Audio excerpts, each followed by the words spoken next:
Réalité vous présente l'instant métropole. No matter what may be your mood, I am always ready to entertain you.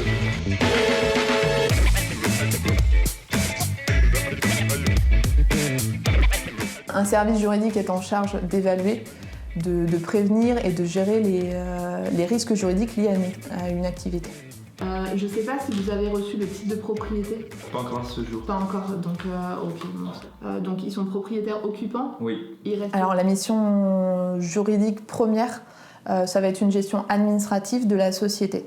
À chaque projet immobilier identifié, on va créer une société dédiée pour porter l'opération immobilière. Et on va porter cette société jusqu'à la fin de l'opération immobilière, c'est-à-dire une fois que tous les logements sont achevés et vendus.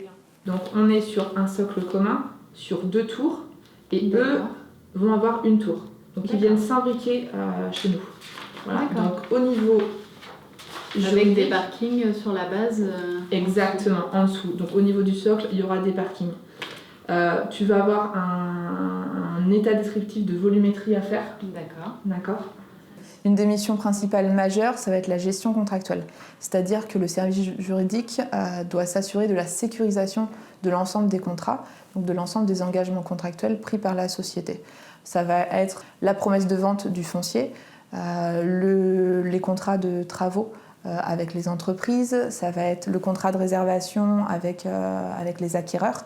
On va signer aussi un règlement de copropriété dès lors que nous sommes sur des logements collectifs, et on va signer aussi un dépôt de pièces chez le notaire, c'est-à-dire que le promoteur va déposer au rang des minutes du notaire un ensemble de pièces liées à la construction immobilière. Je ne sais pas si vous vous rappelez, on a eu une problématique à l'époque avec un acquéreur. Donc, alors après, le client n'a pas été plus loin dans la procédure. On n'a pas été assigné au fond. Non. En fait, monsieur, donc l'expert judiciaire, a complété son référé préventif.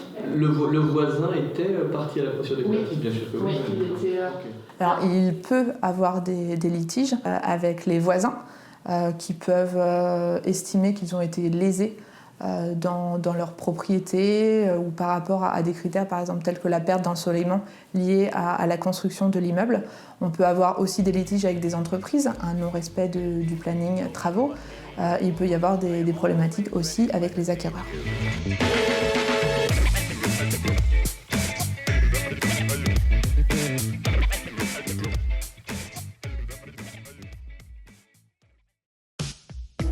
Réalité vous a présenté l'instant métropole.